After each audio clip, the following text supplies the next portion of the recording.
What's going on, Imperials? It's Emperor Cubone here. It's only natural for a long-running series to add new material to keep itself fresh, and Pokémon is no exception, adding in a ton of new battle gimmicks in recent years just to see what works. But sometimes there are things that are working that for some reason get shaken up or removed without much explanation. Or on the opposite end, there are really obvious things that wouldn't even be that hard to do, but still remain absent in the Pokémon games to this day. So whether it's ideas staring them in the face that they've yet to do, or once great inclusions that have degraded over time, let's see some of the things that Pokémon just can't get right.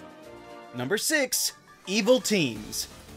It's been a staple of the Pokémon world for decades that no matter where you go, there is always some kind of organization made of thugs or criminals that will get in your way, whether you're the protagonist or not. That's not to say that their presence is out of place, but I am saying that they make a little bit less sense every time they appear. The motivations behind the original team was to explicitly commit crimes of stealing Pokémon and taking over buildings, and depending on who you ask, creating Mewtwo. Basically just being the Mafia with some mad science thrown in. And after that, the likes of Team Magma, Aqua, and even Galactic are similar in their hierarchy and clear overall goals. But the longer we go on, the more these teams stretch their need for being here, as they become less important to the overall story, and generally have little to no reason for existing, or if they do, it's rather confusing. I guess that you could say that Team Plasma still fits the older mold, but as for the rest, Teams Skull, Yell, and Star, they're all just ruffians looking to be seen for once in their lives.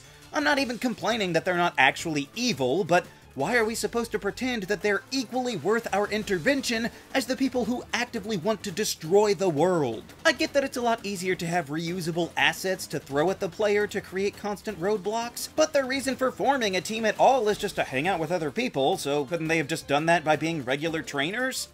It just seems redundant to follow the old formula without actually justifying a reason for walking in those footsteps. Pokémon doesn't necessarily need an evil team to work, especially if they're not actually posing a threat to anybody. So it just ends up feeling like a waste of time, especially when they keep getting usurped like in the recent games. This is definitely something that has degraded as Pokémon has worn on, at this point becoming as outdated as the HMs used to be. So I say either make them actual villains again, or just ditch it outright and try something new. Number 5. Breeding. Pokémon breeding has been a key component of the experience ever since Gen 2, and is a great way to fill out your Pokédex or get desired natures or abilities, or even shiny hunting. And since the beginning, the method of creating Pokémon eggs has been to simply drop a pair off at the daycare and check back a bit later. Easy enough. Granted, this could change your Pokémon's moveset as it levels up in the daycare, but that's a minor concern and was addressed in multiple ways, like making remembering moves easier than ever before, and changing them to nurseries, which function exactly the same, except they no longer provide the experience. So if you ask me, there was no reason to ever change it at this point, but they did, and you might not agree, but I think it's a pretty big step down. See, now, for whatever reason, the way you get with Pokémon eggs is through the picnic feature, which is when you just chill out with your Pokémon and do literally nothing else. See, back in the day, you could drop your Pokémon off at the daycare and then go take care of anything you wanted, but now you're tied to a specific location and are forced to wait in real time, hoping for an egg to appear because it's not even a guarantee, happening at variable times, or they could just sometimes get an item instead? Do you know how mad I would be if one of the daycares in the past just handed me an item instead of the egg that I was patiently waiting for? Sure, you can get more than one egg this way, but you could have done that before when they put multiple daycares in a single region. Why would they ever make me hit the pause button on actually playing the game?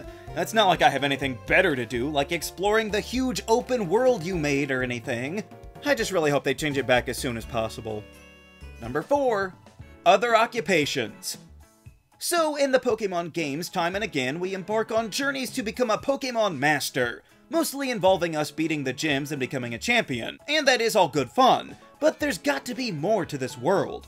In fact, we've seen as much with other trainers being cops or mailmen or construction workers.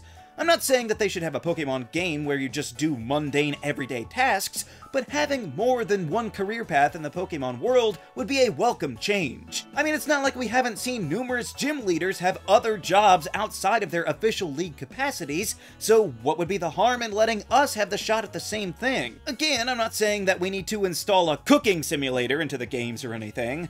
Well, I mean, at least not another one, anyway.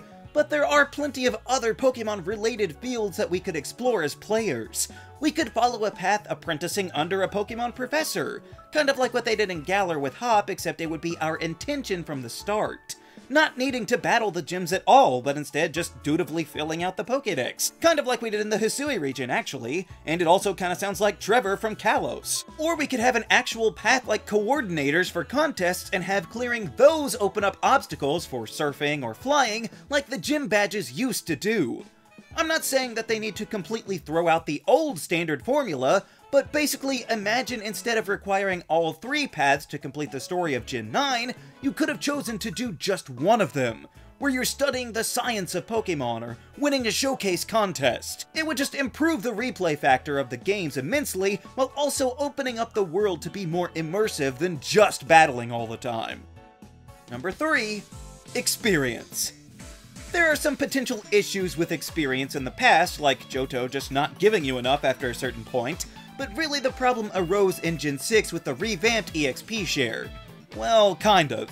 It is true that the EXP share behaves differently in X and Y, more akin to the EXP all from Gen 1, and lots of people decried this change as making the game far too easy, but I never really got that complaint, because at least here, you could just turn it off.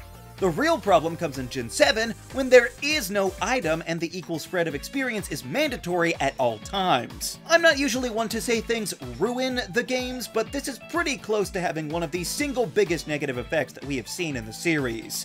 The upsides are that you can evolve Pokemon faster, I guess, but it also means that you'll be over-leveled for pretty much the entirety of the game, with the only real counter to this being that you train one Pokemon at a time, but that's way worse than just toggling a single item. So I don't know why right after they introduced a hard mode, they immediately went the other way. Pokemon may be for kids, but even they would find it more fulfilling to overcome multiple losses to finally win a hard fight versus just breezing through the whole game. That's the difference between a cherished memory and forgetting that the game even exists. So I hope that in a generation or two, they can at least change it back to the middle ground and being able to turn it off if we want to have the old way of doing things. Number 2. Character customization. Listen, people rag on Gen 6 a lot for being too easy or forgettable, or for the experience like I just did, but those same people never seem to think about how the Kalos games introduced us to many persistent ideas, their beloved Mega Evolutions included. Everybody loved this idea. It made the games feel far more immersive than the blank slates in the past, even down to the hair and eye color being chosen. It was a welcome change, but then it was immediately revoked in the very next games with Omega Ruby and Alpha Sapphire, which was met with berating by fans, and ever since they've had wildly different takes on the level of customization that's allowed.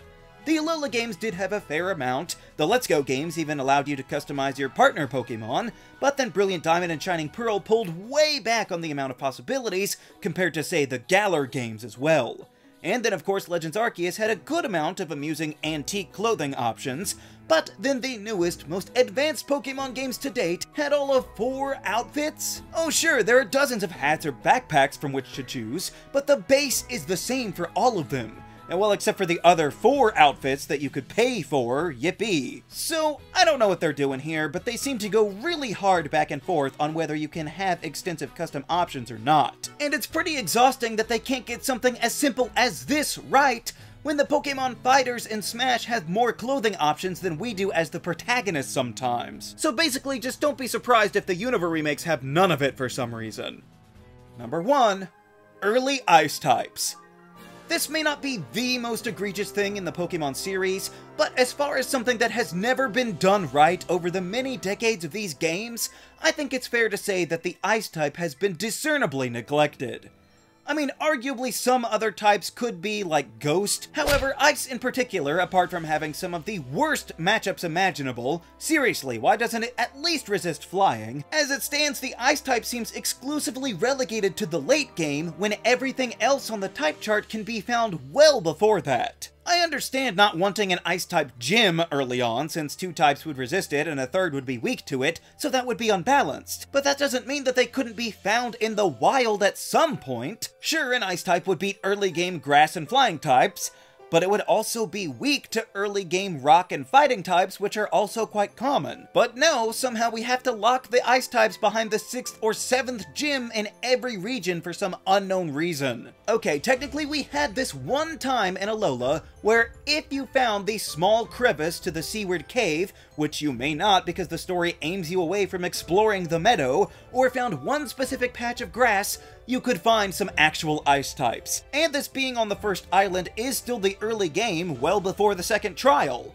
However, these choices are just Smoochum and Delivered, so they're not even good Ice types. And of course, this region is the same one that blocked its only new Ice type until the very end of the game, so I guess we shouldn't be all that surprised. Maybe this isn't the worst offense that Pokemon has ever done, but can you imagine a new region with a snowy route near the first gym? That would be an amazing way to put their own stamp on the franchise, making it unique from any other, and you can be sure that no one would ever forget it. But the fact that early game Ice types will seemingly never happen is why I put it at the top of the list of things that Pokemon just can't get right. What simple changes do you think are overdue in Pokemon? Let me know down in the comments. Also be sure to leave a like, share this video, and subscribe so that you too can become an Imperial today. And until next time, stay grounded.